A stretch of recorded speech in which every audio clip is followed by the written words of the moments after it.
Setelah itu, Pan Ho pun menelpon detektif Jang untuk mengantarkannya ke tempat Sang Heok diamankan.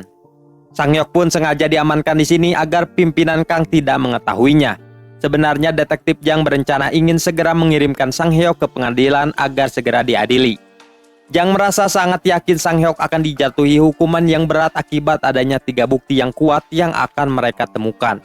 Setelah itu, Pan Ho pun menemui pimpinan Kim untuk membahas kasus ini. Ia mengungkapkan bahwa memang benar Sang Heok akan dihukum berat atas tindakannya. Hal ini diakibatkan telah ditemukannya 3 bukti kuat berupa video rekaman Sang Heok sedang melakukan pembantaian. Ditemukannya senjata yang dipakai terakhir si pengedar yang akan menjadi saksi atas semua ini. Maka dari itu ia meminta pimpinan Kang untuk segera menghilangkan 3 bukti ini agar putra sulungnya itu bisa terbebas dari jeratan.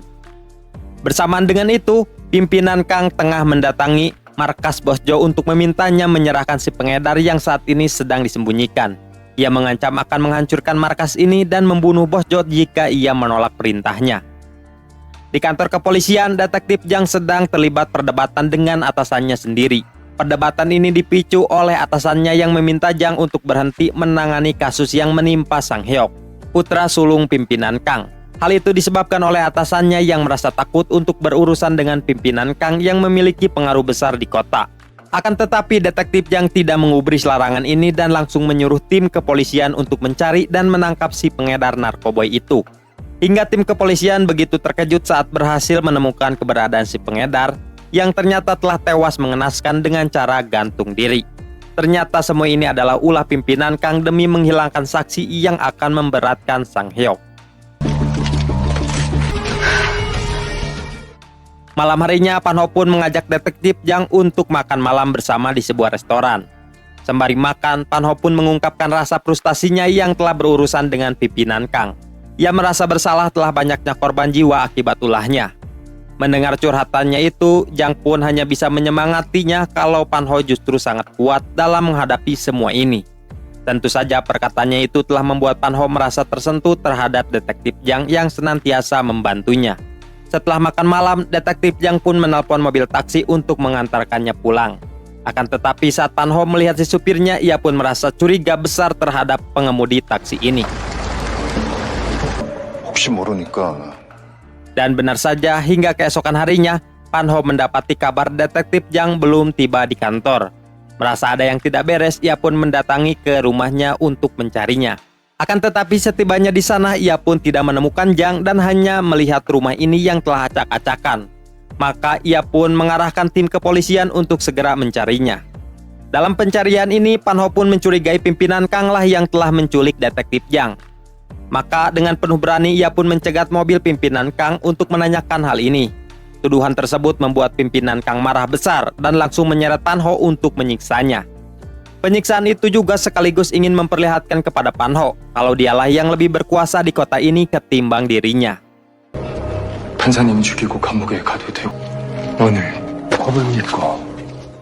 Malam harinya, Pan Ho pun menemui Pak Hua untuk membahas hal penting. Ia berterus terang pimpinan Kang telah mengetahui segalanya, kalau dirinya orang yang telah menabrak anaknya hingga meninggal.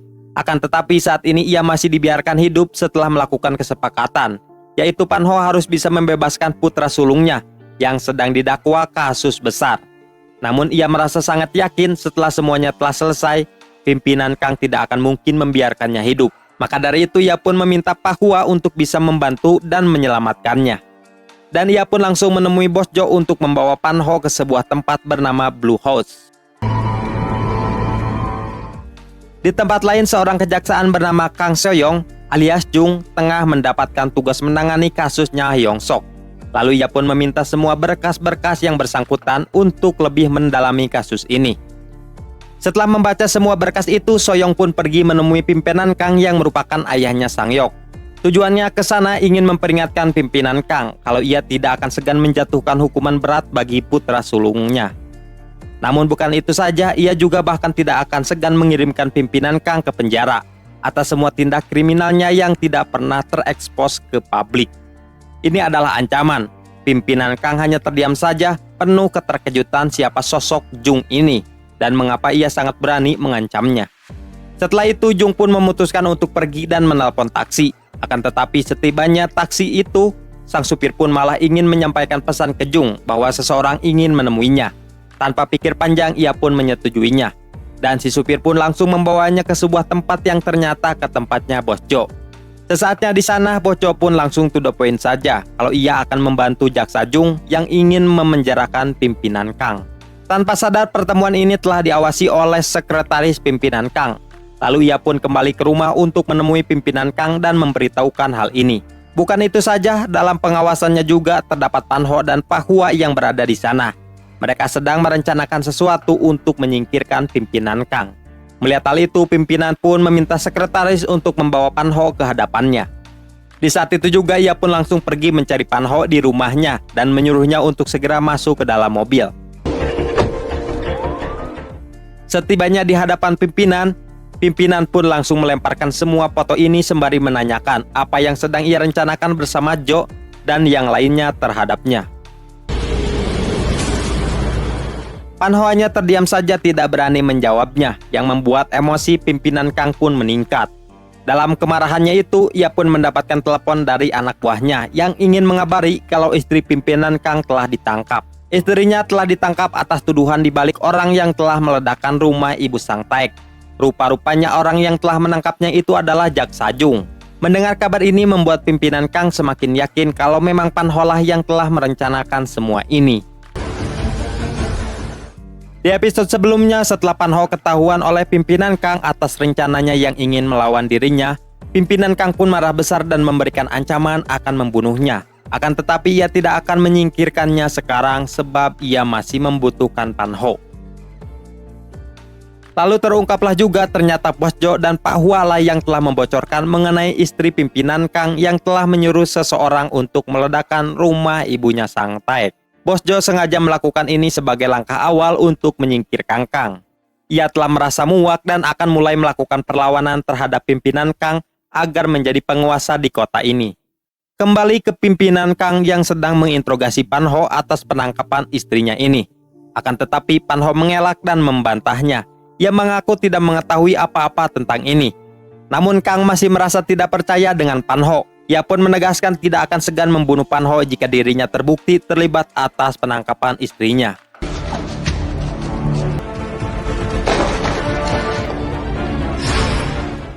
Kemudian Kang pun pulang ke rumah dan melihat anaknya yang tengah ketakutan. Melihat hal itu, ia pun menenangkan anaknya. Dirinya berjanji akan segera menyelamatkan dan membebaskan ibunya. Pan Ho sendiri akhirnya memiliki ide agar dirinya bisa terbebas dari tekanan pimpinan Kang yang ingin membunuhnya. Ia pun menelpon Pak Hua untuk menyampaikan idenya ini. Setelah telepon ditutup, Pak Hua pun langsung membahasnya dengan Bos Jo. Entah apa itu rencananya, yang jelas Pak Hua berpikir ide dari Pan Ho itu memang bagus. Tapi itu justru malah akan membuat pimpinan Kang semakin mencurigainya. Ada keterlibatan atas penangkapan istrinya. Di tengah masalah yang terus menimpa, pimpinan Kang pun harus kembali mengalami masalah yang baru. Saat ini perusahaan yang mengalami krisis finansial yang membuat Kang pun memutuskan untuk memotong gaji pekerjanya demi mempertahankan bisnisnya ini.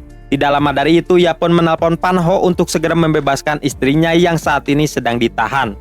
Akan tetapi Pan Ho menolak perintah ini yang membuat ketegangan kian meningkat. Perlawanan ini adalah penghinaan baginya. Pimpinan Kang telah memerintahkan sekretarisnya untuk menemui Pan Ho dan menanyakan mengapa ia tidak mau membebaskan istrinya. Pan Ho pun memberikan alasan bahwa membebaskan istri Kang dari jeratan saat ini itu justru akan membuat publik marah dan mulai mencap Pan Ho sebagai jaksa yang korup. Terlebih lagi saat ini ia juga tengah mencari cara untuk membebaskan putra sulung Kang dari kasusnya. Maka dari itu ia pun memintanya bersabar sebab Pan Ho yang harus menangani satu persatu demi menghindari kecurigaan publik.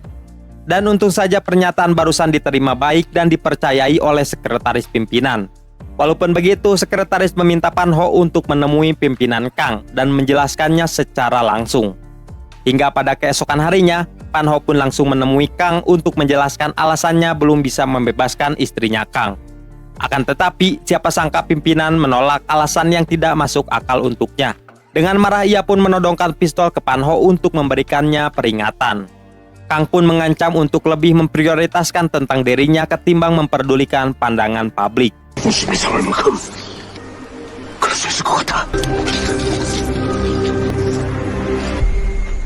Ancaman ini memang membuat Panho merasa takut, maka ia pun menemui para hakim koneksinya untuk segera membebaskan istrinya pimpinan Kang.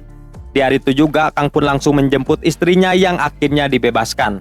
Lalu ia pun mengajak istrinya pergi ke pemakaman abu anaknya.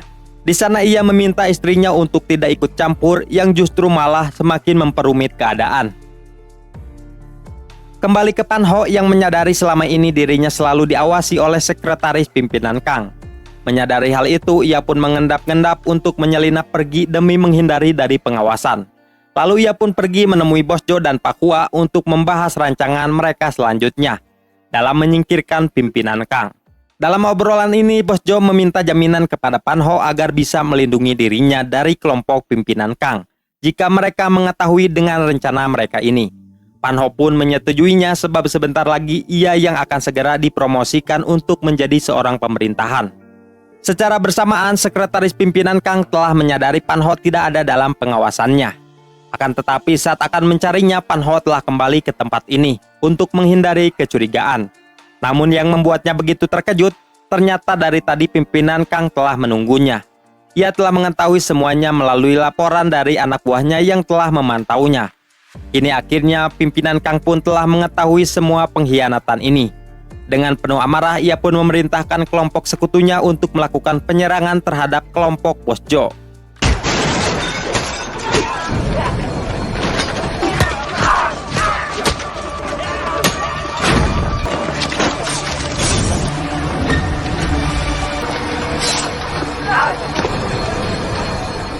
Sekretaris pimpinan Kang pun menelpon Panho untuk mendatangi sebuah tempat yang padahal itu merupakan tempat pertempuran.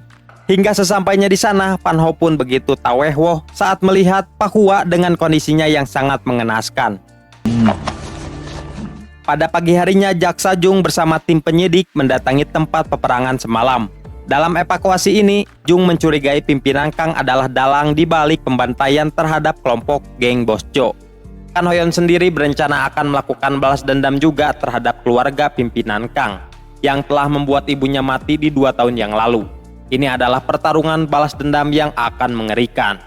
Dan terungkap juga kebenaran bahwa sebenarnya Hoyong telah merencanakan semuanya untuk menabrak putra kedua Kang sebagai bentuk balas dendamnya. Mengapa bisa begitu? Dan jawabannya ada di sini.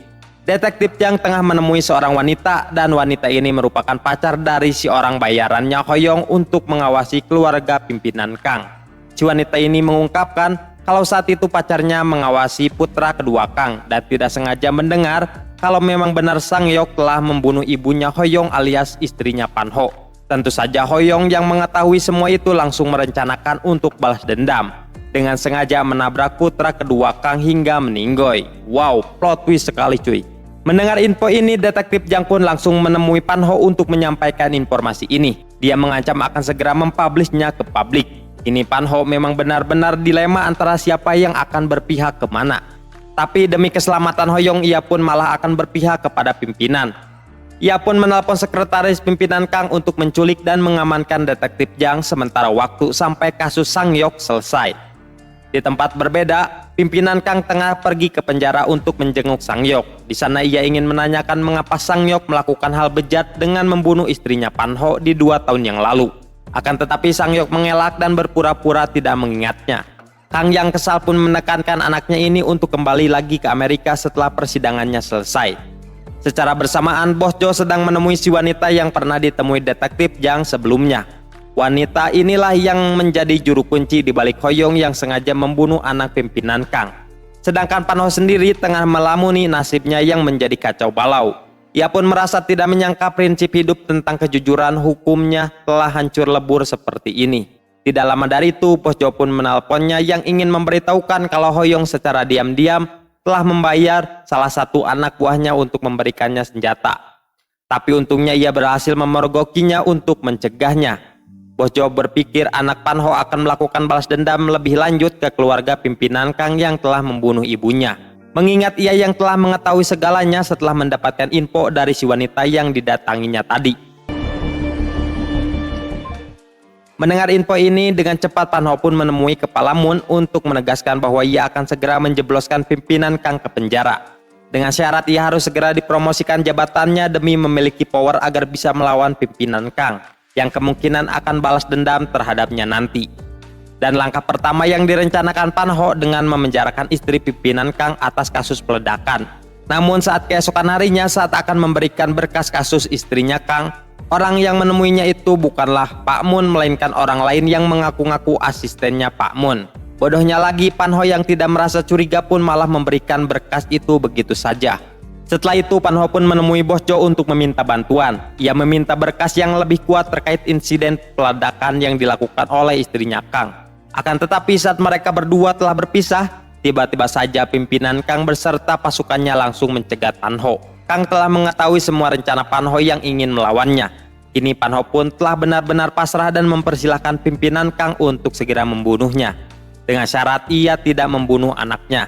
Akan tetapi Kang tidak bisa melakukannya itu sekarang sebab ia yang masih membutuhkan Pan Ho. Lalu Kang pun meninggalkan Pan Ho dengan penuh amarah yang membara.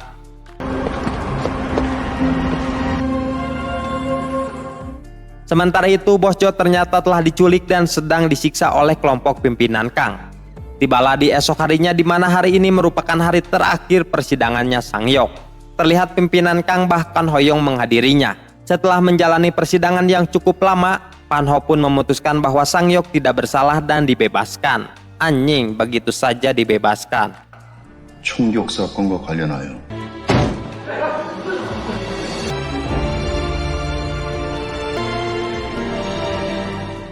Secara bersamaan kepolisian telah menemukan adanya pembunuhan dengan mobil yang dibuang ke danau.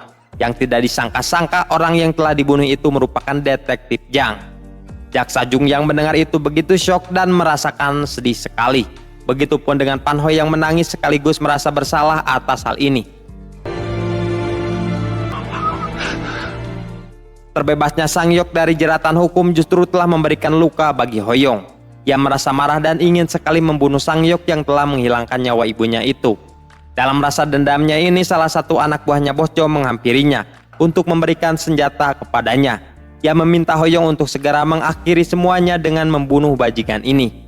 Akan tetapi saat akan melakukannya, tiba-tiba saja Kim Eun malah menelponnya yang ingin mengajaknya untuk makan bersama di rumahnya. Bersama dengan itu Bos Jo ternyata telah dibunuh oleh kelompok pimpinan Kang. Akan tetapi sebelum kematiannya itu ia telah mengirimkan pesan untuk Kang kalau penabrakan yang dilakukan oleh Hoyong itu bukanlah kesengajaan melainkan telah direncanakan. Saat ini Hoyong telah sampai di rumah Kim Eun untuk makan malam. Dari makan malam inilah ia telah merencanakan untuk membunuh Sangyok saat tibanya nanti. Sedangkan pimpinan Kang telah mengetahui semua rencananya Hoyong. Akan tetapi ia justru malah tidak bertindak dan membiarkan Hoyong yang ingin menembak anaknya nanti. Lalu Kang pun menelpon Pan Ho untuk menyampaikan hal itu. Saat ini anak Pan Ho berada di rumahnya dan berniat ingin balas dendam. Mendengar hal itu tentu saja Pan Ho pun panik sekali dan meminta Kang untuk tidak menyentuh anaknya. Tidak lama dari itu orang yang ditunggu-tunggu pun tiba juga. Sangyok pun dengan santainya menyapa Hoyong. Sapaan ini membuat Hoyong geram sekali dan ingin segera membunuhnya. Akan tetapi ia berusaha untuk tetap tenang sejenak agar aksi penembakannya berjalan sempurna. Di tengah keheningan yang sebenarnya mencekam ini, istri Kang mendapatkan kunjungan dari Jaksa Jung yang ingin mengajaknya mengobrol. Rupanya Jung ini memberitahukan segalanya kalau Hoyong adalah pelaku yang telah menabrak putra kedua Kang. Namun yang paling mengejutkannya itu bukanlah masalah kesengajaan melainkan telah direncanakan. Tentu saja istri pimpinan Kang pun langsung marah besar saat mendengar itu. Bertepatan dengan itu di ruang tamu telah terjadi kegaduhan. Hoyong tidak mampu menahan dendamnya lagi dan bersiap untuk menembak Sangyok. Melihat hal itu, Kim Eun pun berusaha meminta Hoyong untuk tidak membunuh kakaknya. Tapi apalah daya, dendam ini telah menguasai dirinya yang tanpa ragu Hoyong pun langsung menembak Sangyok. Akan tetapi sesaat kemudian muncul istrinya Kang yang langsung menembak Hoyong juga.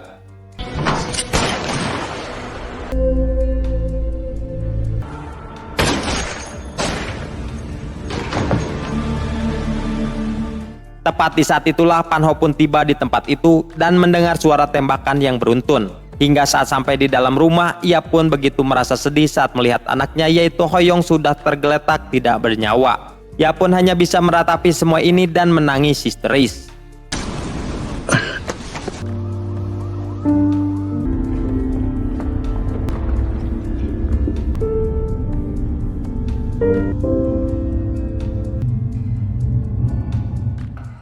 Di sisi lain, pimpinan Kang tengah menenangkan istrinya yang masih syok usai membunuh Hoyong.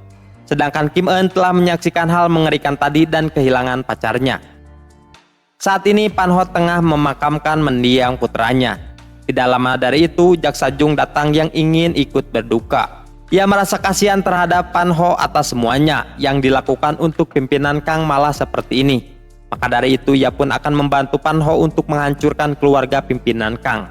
Lalu ia pun membawa abu anaknya ke lautan untuk ditabur. 아저씨, 아무리 보고 싶어도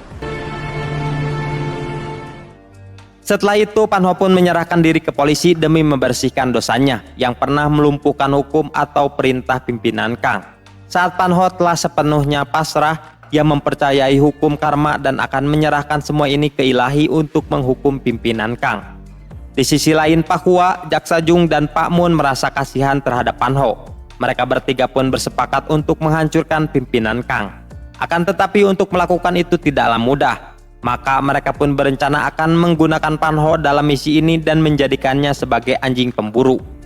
Bersamaan dengan itu, Kim Eun telah mencoba melakukan bunuh diri. Namun percobaannya gagal dan ia pun langsung dilarikan ke rumah sakit.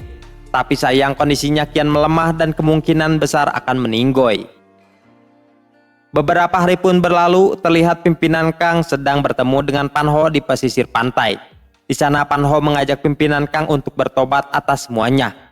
Dan ia juga telah merelakan segalanya dan menganggapnya impas. Mendengar itu, pimpinan Kang pun terdiam sejenak penuh kesedihan. Hatinya mulai bergetar bahwa apa yang dikatakan Pan Ho ada benarnya. Maka ia pun mengungkapkan mungkin inilah takdir yang diterimanya setelah semua kejahatan yang telah dilakukannya. Dan setelah itu film drama Young Honor pun berakhir. Mantap.